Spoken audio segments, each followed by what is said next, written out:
At my own wedding, my father, a wealthy CEO, ordered me, "Remove those ridiculous medals." Embarrassing. When I said no, he struck me in front of 280 guests. Then my fiancé, a 4-star Navy SEAL, caught his wrist and spoke 8 words that made the whole room rise and turned the CEO pale as a ghost. All right, let me tell you a story. It's about a day when everything I thought I knew about family, honor, and loyalty collided in a moment so shocking. It froze 280 people mid-sip. Can you imagine being slapped across the face by your own father in front of everyone at your own wedding? His hand cracked against my cheek like a pistol shot, and in that split second, the entire room gasped, frozen in utter disbelief. The sting bloomed across my face, hot and immediate, but I swear I didn't flinch. My medals, the ribbons on my dress blues, they clinked together faintly with the impact, almost like they were reminding me why I stood there, chin high, unwilling to break. My own father, the CEO, the titan of Holstead Enterprises, a man who'd built a tech empire from nothing and never let anyone forget it, had just struck his daughter, not in some private, hushed argument, but in public, trying to humiliate me. The air in the hall hung heavy with the scent of polished wood, expensive roses, and whiskey. But all I felt was the burn on my cheek and the crushing weight of all those eyes. He'd snarled the command once already, his voice dripping with such disdain. "Take off those silly medals," he'd said, like my service ribbons were cheap costume jewelry, an embarrassment to his perfect image. I'd refused. Just a quiet shake of my head, my chin held high, my posture drilled into me from years of standing inspection. And that's when his hand lashed out. Before I could even react, another hand, strong, steady, gloved in white, intercepted him. My fiancé, James, a 4-star Navy SEAL. He stepped between us, gripping my father's wrist with an iron control that was calm, yet utterly unyielding. He leaned in, close enough for only a few in the front rows to hear the 8 words that left his mouth, low and deliberate. Whatever power my dad thought he held, it just evaporated. Then the entire room, 280 people, rose to their feet. It wasn't chaos.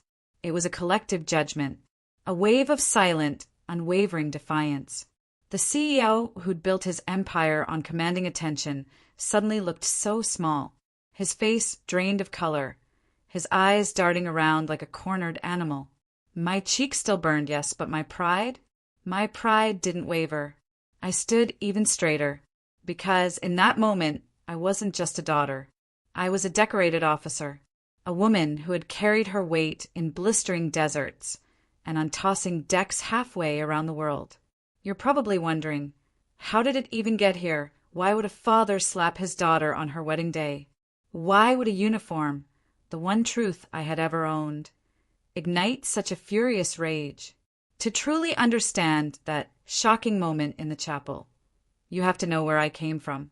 I grew up in a house where power was currency and love was rationed out like quarterly dividends. Dad was the kind of man who measured worth by profit margins and dinner conversations by who he could impress at the country club. He wore custom suits like armor, smoked cigars that smelled like burned leather, and drove cars that cost more than most people's homes. To the outside world, he was larger than life. To me, he was a wall I could never climb. From the time I could walk, my path was already mapped out in his head. Prep school, Ivy League, a seat on the board, and eventually the corner office of Holstead Enterprises. He didn't raise children, he cultivated heirs. Or at least, that's what he thought he was doing. But even as a kid, I never fit neatly into his perfect blueprint. While my brothers played golf and studied balance sheets, I was the one sneaking library books about military history under the covers at night. At the dinner table, when Dad launched into lectures about mergers and market trends, I'd find myself staring out the window at the flag whipping in the evening wind, wondering what it would feel like to earn the right to salute it. Dad caught me once, ironing his old ROTC uniform that had been shoved in the back of a closet. He laughed, not kindly. "Don't waste your time on that stuff," he sneered. "Soldiers take orders, CEOs give them." That was his philosophy in a single, biting sentence. I learned early on that in his world, uniforms were beneath suits, service beneath status and medals. Well, medals were just silly. So, why did I wear mine at my wedding? Why did I defy him, knowing full well how he'd react? Because those medals weren't just metal and ribbon. They were the story of my life. Each one represented sweat, scars, nights without sleep, and decisions made in the heat of chaos. They weren't adornments. They were proof. I earned them in deserts under a sun that peeled skin from bone, in seas that tossed ships like toy boats, in nights when the only sound was the crackle of a radio and the quiet prayers of the men beside me. And I earned them in silence, too. Letters unanswered, calls ignored, milestones met without a father's applause. The bitter irony is, those medals carried more weight than any stock certificate Dad ever signed. They were heavy with history. They weren't for show. They were for survival. When Dad struck me, I didn't just feel a slap. I felt the culmination of decades of dismissal, the embodiment of every silence, every scoff, every single time he looked at me and saw not a daughter, not an officer, but a failure to follow his script. But the room didn't side with him. Not this time. The guest CEOs, the investors, even distant relatives and perfect strangers, they all rose to their feet, not in applause, but in quiet, powerful solidarity. And in that sea of tailored suits and designer gowns, I felt the gaze of those who mattered most. My brothers in arms, the SEALs I had bled with, their eyes burned not with pity, but with pure, unadulterated pride. Dad's empire had always been built on commanding rooms, but in that hall authority shifted. With 8 words from a SEAL, with 280 people rising in defiance of arrogance, the balance of power finally tipped. The sting on my cheek lingered, yes, but so did something else. Clarity. I realized I didn't need Dad's approval to validate my path. My medals, my vows, my life. They weren't his to command. Still, that moment didn't just come out of nowhere. It had been brewing for years, shaped by a childhood of control, a young adulthood of rebellion, and a career carved out in places Dad never cared to look. If you want to understand the weight behind that slap and why the room stood for me instead of him, then you have to know where it all began. And it began long before I ever put on a uniform. I was born into wealth, but never into warmth. Our house sat high on a hill outside Boston, a glass and stone monument to success, filled with leather chairs, oil paintings, and deafening silence. The driveway was long enough to swallow a dozen cars, but the ride from the front gate to the door always felt longer because you knew what waited inside. Dad, Richard Holstead, founder and CEO of Holstead Enterprises, treated the house like a boardroom and the family like employees. He believed in efficiency, discipline, and order, not affection. His daily uniform was a tailored gray suit, tie-knotted with military precision, shoes so polished you could see your reflection in them. He'd march through the front door each evening like a general returning from campaign, tossing his keys on the marble table, expecting dinner at 6:30 sharp. We weren't a family. We were a schedule. My brothers, 2 older, 1 younger, they were groomed as heirs to the empire. Every Saturday morning, Dad took them to the club, teaching them golf swings and market trends as though a putter and a portfolio were the only tools a man needed to survive. He talked to them about investments, leverage, and legacy. With me, his only daughter, he talked about appearances. "You'll be judged by who you marry, not what you do," he said more than once. So, keep your chin up, smile when spoken to, and don't embarrass the family. To him, I was a piece on a chessboard, a future bride meant to seal alliances, not someone with ambitions of her own. My mother was the soft counterweight. She loved books, art, and quiet moments that slipped through the cracks of Dad's regimented life. She read me poetry at bedtime, her voice a balm against the cold edge of the house. When I scraped my knee, she kissed it. When I doubted myself, she whispered, "Don't let anyone decide your worth, not even your father." But her voice, though gentle, was often drowned out by Dad's commands. Dinner conversations were less about family and more about stock tickers. My brothers were praised for good grades in economics, for pitching mock business plans at the table. I, meanwhile, would talk about my history projects on the Revolutionary War or my fascination with the Navy.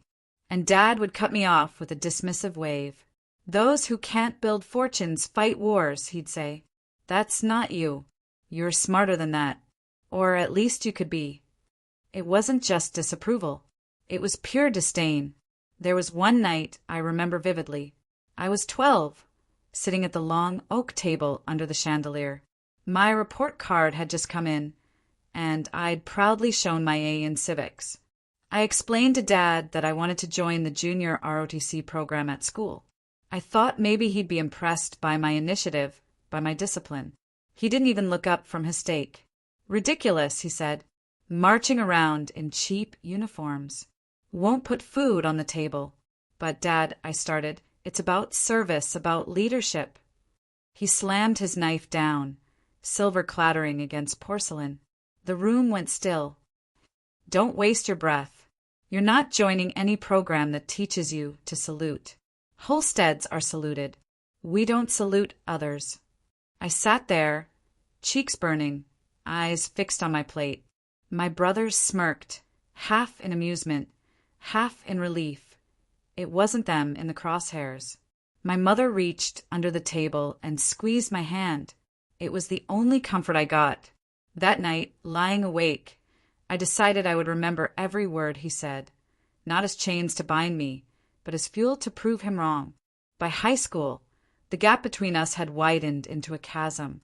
My brothers were carbon copies of him, striding through hallways in press blazers, already talking about hedge funds and IPOs. I was the odd one out, drawn instead to the ROTC students practicing drills on the football field, their boots hitting the pavement in a sharp rhythm. When I told Dad I wanted to apply to the Naval Academy, he reacted as if I'd announced I was joining the circus. "You're throwing away every advantage you've been given," he barked. "Do you know what people will say when they hear my daughters crawling through mud instead of running board meetings? They'll laugh at you, at me." "I don't care what they say," I replied, my voice trembling but steady. "This is my choice." He stared at me for a long moment, then delivered the sentence that would ring in my ears for years. "If you walk down that path, don't expect me to walk beside you." And he meant it. Still, I wasn't deterred. At night, I pored over academy applications, memorized regulations, and pushed myself through runs long before sunrise. My mother helped, quietly, slipping me brochures and study guides, encouraging me when Dad wasn't around. She knew I needed to break free from the gilded cage. The day my acceptance letter arrived from Annapolis, I ran into the living room, heart pounding, the letter trembling in my hands. Mom cried with joy. Dad didn't. He just stared at the envelope for 30 seconds before muttering, "So, you're serious about this nonsense?" Then he walked out of the room. He didn't speak to me for 2 months. It was my first real taste of silence as punishment, and it stung more than shouting ever could. Looking back, I realized Dad never raised his voice because he didn't need to. He ruled with presence, with expectations that hung in the air like smoke. You either lived up to them or you were cast out. I was already halfway to being cast out. But as much as it hurt, that house taught me something important. Power without empathy is hollow. Dad's empire was vast, his influence undeniable. But his family lived in fear, not love. And I knew deep down that wasn't the legacy I wanted. I wanted to build something different. Not a company, not a fortune, but a life anchored in honor. That's why when the academy acceptance came, I didn't hesitate. I packed my bags, kissed my mother goodbye, and walked away from marble floors and chandeliers into a world of steel bunks, 5 a.m. drills, and uniforms Dad called silly.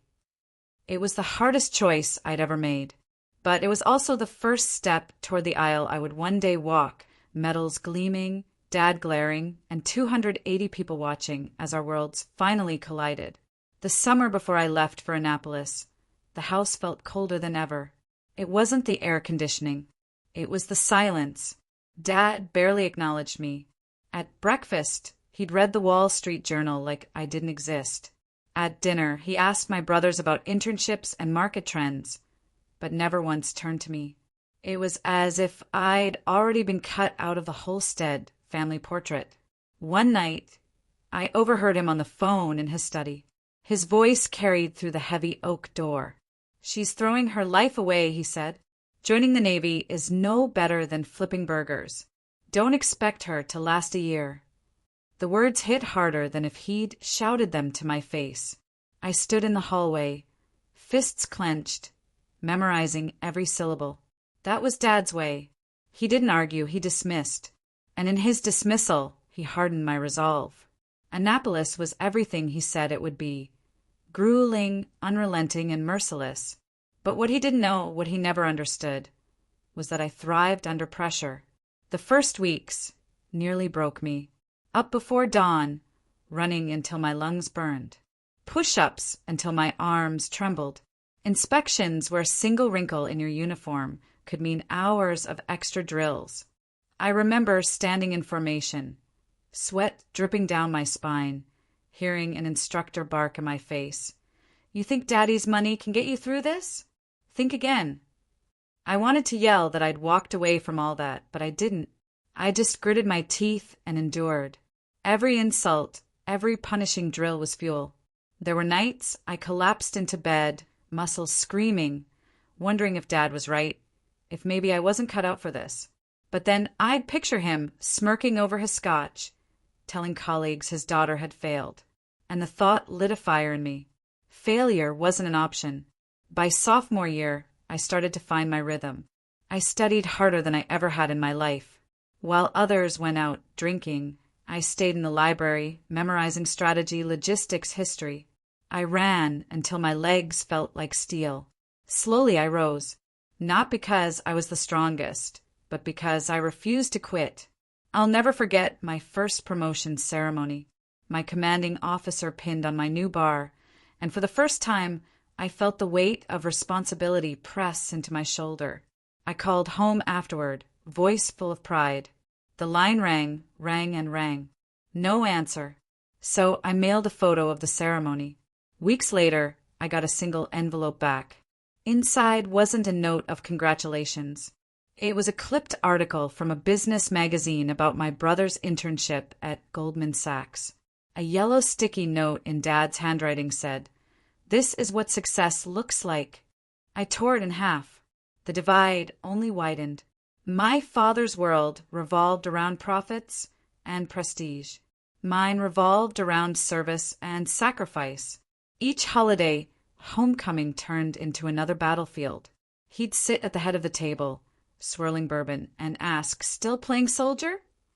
"It's not playing," I'd reply. "Medals don't pay mortgages," he'd snap back. Mom would intervene, her voice calm but firm. "Not everything has to be about money, Richard." He'd scoff, retreat into silence, and I'd leave the table with my appetite gone. The truth was, I had found a new kind of family, one forged in fire, not blood. My classmates became brothers and sisters. We endured together, sweated together, picked each other up when we fell. There was no boardroom hierarchy, no stock options. There was only the mission and whether you could be trusted to carry it out. Graduation was bittersweet. I stood in dress whites, kept tucked under my arm, as the band played and the crowd cheered. Rows of proud families waved flags and snapped photos. I scanned the stands, searching for one face I knew I wouldn't find. Dad hadn't come. Not for the ceremony, not for the commissioning, not for the moment his daughter officially became an officer in the United States Navy. Mom was there, though, dabbing tears from her eyes. She hugged me so tight afterward I could barely breathe. "He's wrong about you," she whispered. "You've already proven more than he ever has." Her words stayed with me long after she was gone. Deployment followed quickly. My first assignment was Okinawa, far from the glittering skyscrapers Dad loved to point to as symbols of power. The days were long, the nights longer, and the work wasn't glamorous. Logistics, supply chains, endless paperwork to keep operations moving. But it mattered. Men, twice my size, had to answer to me, and I learned to project authority, not with volume, but with clarity. The first time I commanded a unit in the field, the nerves nearly swallowed me whole. But I remembered the countless times Dad had told me I wasn't enough, and I decided right then I would never let his voice be the last word on my worth. Years passed. I collected not wealth, but ribbons, each one a testament to survival, to endurance, to moments Dad would never understand. When I dragged a wounded comrade across a field of fire, when I patched him up under the roar of gunfire, when I refused the stretcher despite shrapnel in my side. Those weren't just acts of duty. They were acts of defiance against the man who said I couldn't. And with every scar, with every metal pin to my chest, I felt the distance between us grow wider. He had his empire of glass and steel. I had my empire of grit and loyalty. He never visited, never called, never once said he was proud. But I stopped needing him, too, because by then I had built something stronger than his approval. I had built myself. Combat is never the way movies frame it. No swelling music, no clean lines between heroism and fear. It feels like 1,000 decisions made at the speed of breath. Some you remember forever. Some you only realize later saved a life. I learned it the hard way on a night when the sky over the Gulf looked like oil and the radio sounded like a heartbeat skipping out of rhythm. We'd been running a joint exercise that turned into a real-world scramble. Intel shifted a friendly convoy straight into a hot zone, too far off a safe route, and the desert decided to swallow our plans whole. I wasn't supposed to be point. I was the one the clipboard loved, the one with maps and manifests, and the unglamorous job of keeping every line humming. But when a truck's axle snapped and its driver went quiet on comms, I was the one closest with the authority to move. I didn't ask permission. I moved. I still remember the heat coming through the soles of my boots, as if the ground had teeth. A medic and I slid behind the disabled vehicle, and I felt the world shrink to a small circle of dust and pain. The driver was pinned under the dash, conscious, bleeding, trying to apologize for inconveniencing us. People apologize a lot when they're dying. Part of the strange politeness war beats into you. We cut him free with a borrowed pry bar, the kind of tool no one writes citations for. When the dust cleared and the helicopter roared in, I realized my hands wouldn't stop shaking. I tucked them behind my back so no one would see. And then I walked out in front of my team with steady steps, because steadiness is a language leaders have to speak, even when their mouths are closed. I didn't call home to tell anyone. There was no one to call. Word travels the way it does, quietly, sideways. A SEAL detachment that had watched us work started showing up at our range during off hours. At first, I thought they were humoring me. The polite nods you give to the officer, who isn't one of you. But then they kept coming back, not to test me, but to train with me. They were older than me on average, scarred in the ways the body records, and reserved in the ways pain insists. And yet, around the rack of battered kettlebells and the rusted pull-up bars, we found a rhythm. I learned to shut up when they told stories and ask exactly one question when they finished. Respect, I learned, is a two-lane road with no shoulder. There was Torres, who'd run on a prosthetic like the ground owed him time it had stolen. There was Riley, whose voice never rose above a calm murmur, no matter how loud the world got. There was Hill, who smiled with one corner of his mouth and called me ma'am, like the word meant the difference between chaos and order. I didn't earn their friendship with speeches. I earned it with attendance. Showing up again. Showing up when it rained and when it hurt and when it would have been easier to send an email instead. We started blending operations, practice first, then real. I brought structure to places that preferred mystery. They brought cunning to plans that liked to look good on a whiteboard. Once, on a night op near a coastline that smelled like rust and grief, my timeline ran red. The comms said 5 minutes to extraction, and the clock said we'd used 8. Hill's voice came over comms, light as a hand on your shoulder. Ma'am, plans are pretty until they meet the tide. Trust the tide. We did. We adjusted. We made it out wet and late and alive.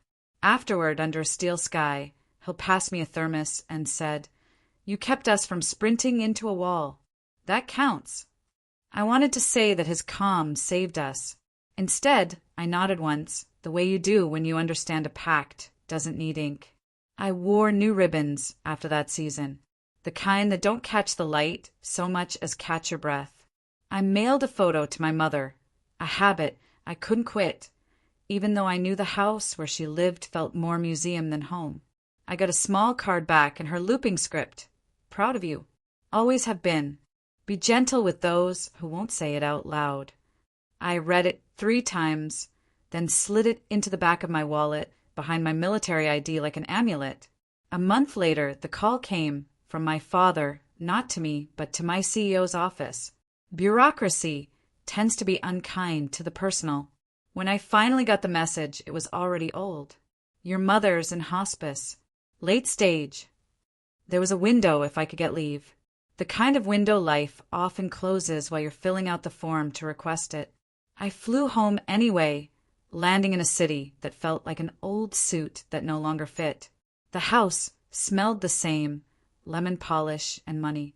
She looked smaller in the bed, her hair gone, her hands cool and papery in mine. My father stood at the corner of the room, like a piece of dark furniture. His face composed, his tie still perfect. We didn't argue. We didn't speak. We watched the machine write its thin line of beeps like a final memo. When she woke, her voice was a whisper that threaded directly to my bones. "You look so strong," she said. "Are you strong?" I told her I was because I had to be. She smiled, the way people smile in paintings, soft at the edges. Keep choosing what's true, even when it's not applauded.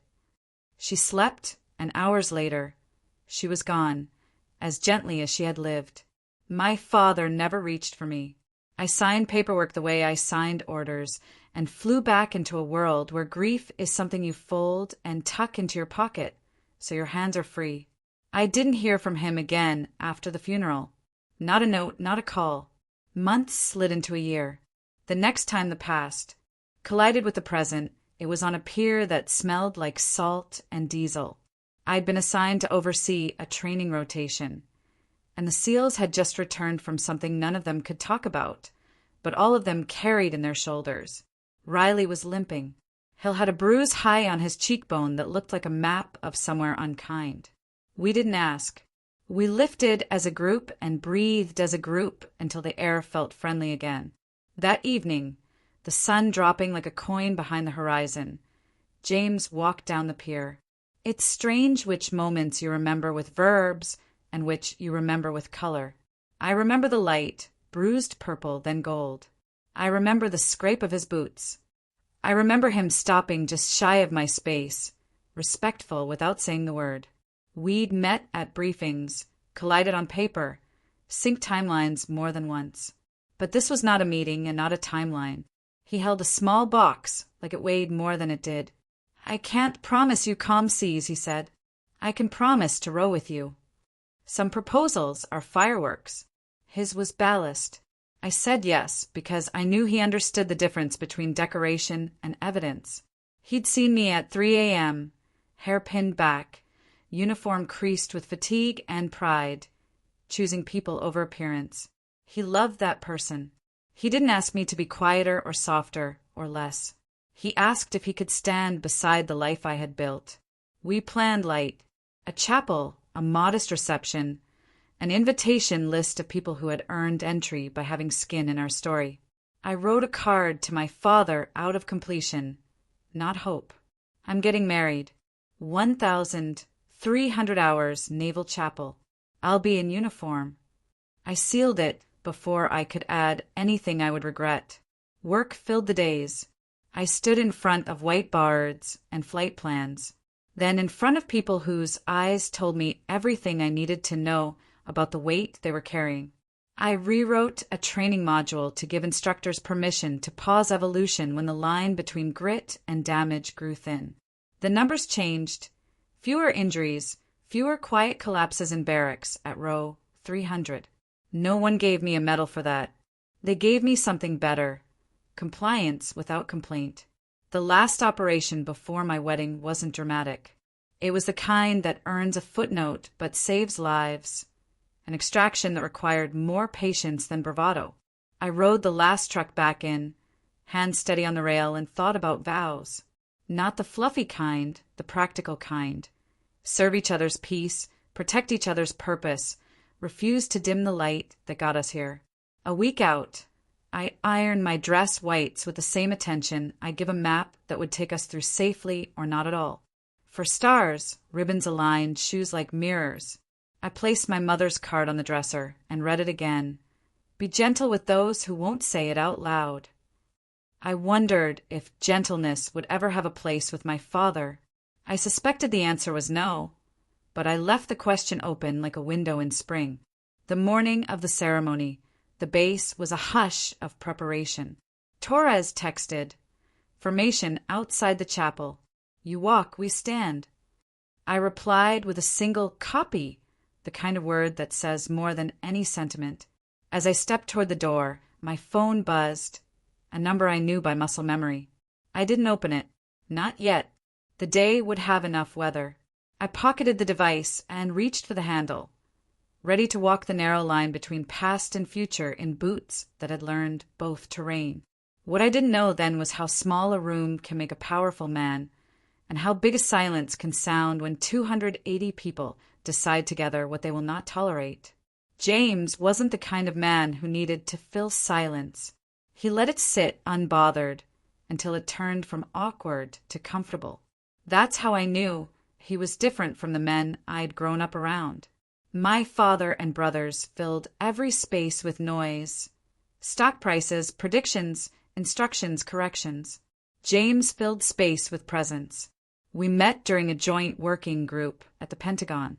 He was already a 4-star Navy SEAL by then, though you wouldn't know it unless someone else told you. No flash, no chest thumping, just a steady calm that cut through the room like clean air. I was presenting on logistics reform, a dry subject that could put anyone to sleep. He listened without blinking, arms folded, eyes sharp. And when the session ended, he stopped me in the hallway. "You don't just move supplies," he said. "You move lives." It was the kind of comment that sticks, not because it flatters, but because it sees.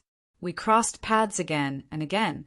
Briefings, field exercises, the kind of endless carousel that keeps the military machine turning.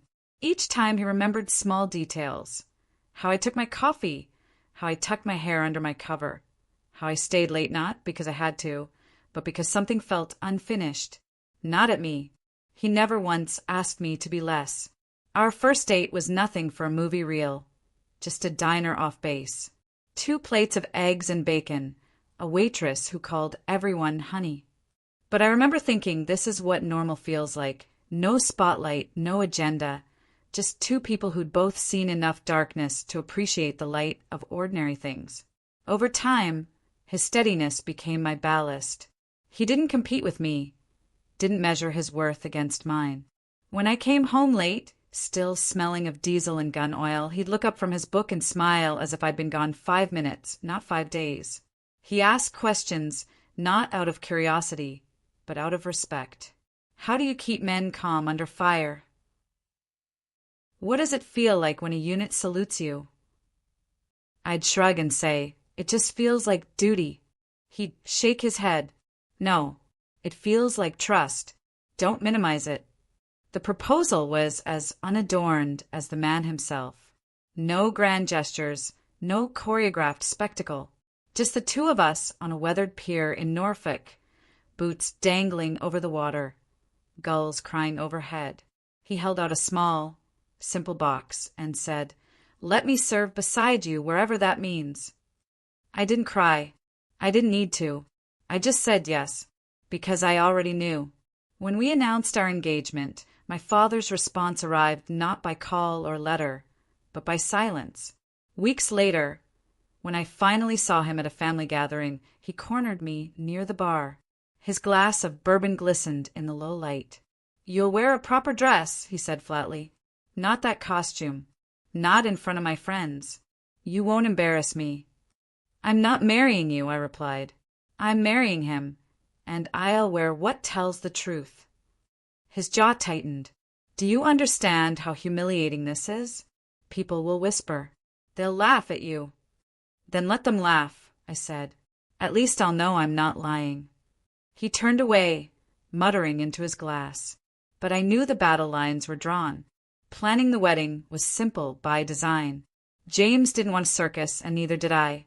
We chose the Naval Chapel, clean lines, stained glass that caught the morning sun, pews worn by years of hands and prayers. The guest list was modest. Close friends, comrades, a few family members I still spoke to. The SEALs heard about it, of course. I never invited them formally, but one by one they told me, "We'll be there." Torres grinned, his prosthetic leg tapping the floor. "You walked us through hell. We're not letting you walk to that altar alone." I tried to argue. They shook their heads. Non-negotiable. A week before the ceremony, I wrote a card to my father. Not out of hope. Hope had been wrung out of me long ago. But out of completeness. The words were short. "I'm getting married this Saturday.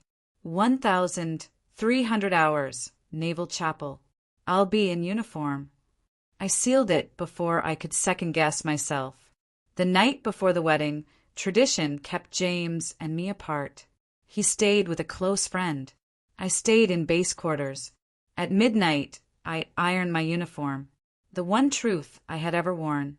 Each ribbon aligned, each button polished, shoes reflecting the ceiling lights like pools of water.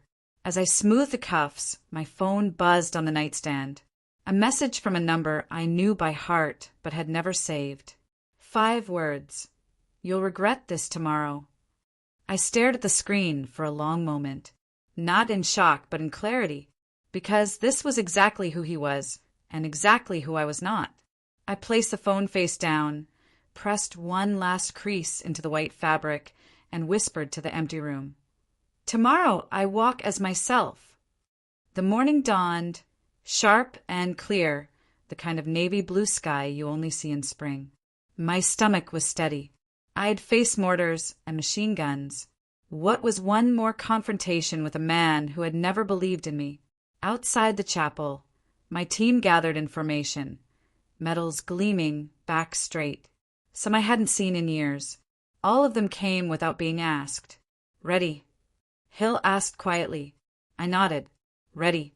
What I didn't know was how quickly the day would tilt, how Father's desperate need for control would boil over into a moment that would silence 280 guests and leave him pale as stone. The chapel smelled faintly of cedar and polish when I stepped inside that morning. My heels struck the stone floor with a rhythm that steadied me more than any prayer could. Sunlight streamed through the stained glass windows, splintering into shards of red and gold across the pews. It was quiet, almost reverent, as if the room knew the weight of what was about to unfold. 280 seats had been reserved, every one of them filled by someone who represented a piece of my divided world. On one side, CEOs, investors, men and women in tailored suits, with smiles sharpened by years of boardrooms and balance sheets. They were my father's crowd, gathered less to celebrate me than to judge the optics. On the other side, uniforms, SEALs, Marines, sailors, men I had trained with, bled with, buried friends alongside. They weren't there for appearances.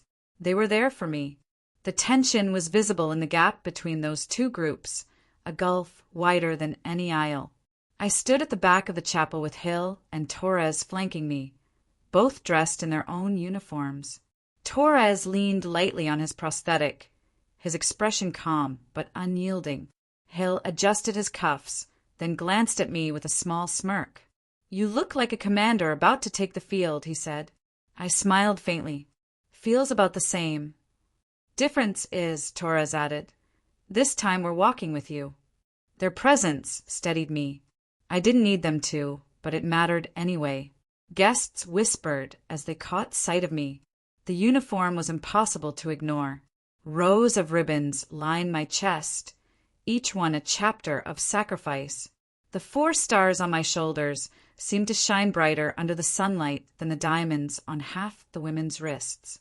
From the front row, my father's gaze cut through the air. He was the only man in the chapel who didn't whisper, didn't shift, didn't blink. His tuxedo was blacker than midnight. His tie nodded with the precision of a man who couldn't afford mistakes. He looked like power incarnate, at least until you noticed the tension in his jaw, the way his hand gripped his cane just a little too tightly. When our eyes met, he raised one brow as if to say, "Don't test me." The music began softly, an organ playing the processional notes, climbing like a tide rolling in. My chest tightened, but not from nerves. From clarity. Each step down the aisle felt less like a bride's walk and more like a march into the truth. The seals had warned me, "We'll stand if anyone so much as looks at you wrong." I believed them. They weren't men of empty threats. Halfway down the aisle, I caught sight of James at the altar. He wore a clean navy blue suit, simple, grounded like him. His eyes shimmered when he saw me, not with surprise. He'd known I would wear the uniform, but with something deeper. Respect. Belonging. For the first time in years, I felt the pieces of my life align. But even before I reached him, the storm broke. Dad rose from his seat in the front row. The movement slow, deliberate, designed to draw every eye. He stepped into the aisle, forcing me to stop short. A murmur rippled through the room. The organ faltered. The notes cutting off like a breath held too long. He looked me up and down, his lips curling into a sneer that carried more disdain than words ever could. Then he said it, his voice loud enough for the entire chapel to hear. "Take off those silly medals." The words dropped into the silence like stones into still water. The crowd tensed. I could hear someone in the back gasp. My throat tightened, not with shame, but with the weight of every year that had led to this moment. I straightened my spine, meeting his gaze without flinching. "No," I said simply. For a beat, the world held its breath. And then his hand shot out. The slap came faster than I expected. A crack that echoed off the stained glass. My cheek burned. My head snapped to the side, but my footing never faltered. Gasps erupted. A glass shattered somewhere near the back. For a split second, the room froze in disbelief. Before I could react, James moved. He stepped forward, his hand locking around my father's wrist with a grip that brooked no argument. Calm, steady, deliberate, the way only a man who had stared down worse storms could be. He leaned in, his voice low, but sharp enough to cut, 8 words that silenced the room. The entire chapel rose to their feet, not in chaos, not in shock, in solidarity. My father, the man who had built his life on commanding boardrooms and bending crowds to his will, stood pale and trembling in front of 280 witnesses. And for the first time, the empire he'd built meant nothing. I didn't look away. My cheek still stung, but my pride stood taller than it ever had.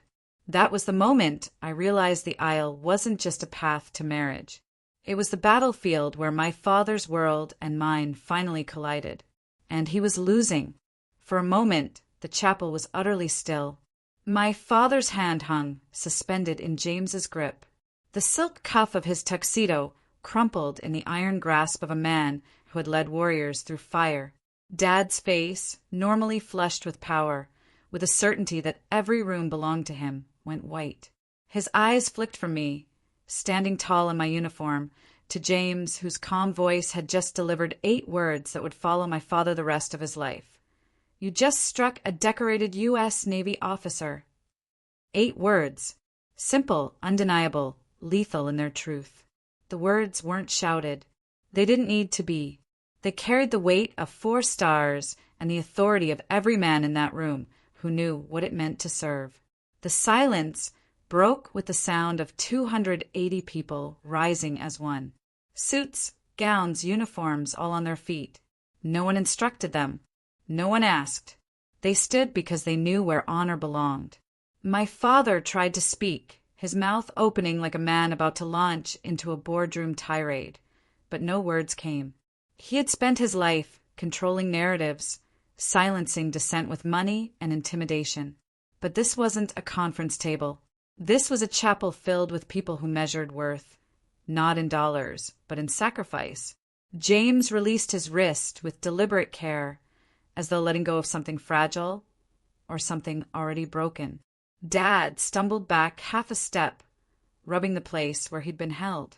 The imprint of humility etched deeper than any bruise could show. I could feel my cheeks still, throbbing from the slap, but the pain no longer mattered. It had transformed into fuel. I turned to face the crowd, ribbons glinting, medals catching the fractured sunlight pouring through stained glass. For the first time in my life, I wasn't the one on trial. My father was, and the verdict was plain. One of the SEALs, Torres, leaning on his prosthetic, broke the silence with 3 words that rang louder than the organ ever could. "Admiral, on deck!" The room responded instantly. Every military man and woman snapped to attention, saluting with crisp precision. Even some of the civilians followed suit, awkward but sincere. The air was thick with reverence, the kind you don't fake, the kind that can't be bought. My father's empire had never inspired this. Not once. I looked at him, then really looked. The man who had dismissed my dreams, who had cut me out of conversations, who had silenced me with disdain. He had thought today would be his triumph, his day to parade his wealth, his influence, his carefully curated image. Instead, he was pale, trembling, diminished under the gaze of people he could never control. He'd always told me medals were silly, but in that moment they were the only truth that mattered. I walked the rest of the aisle, each step echoing like a drumbeat of defiance.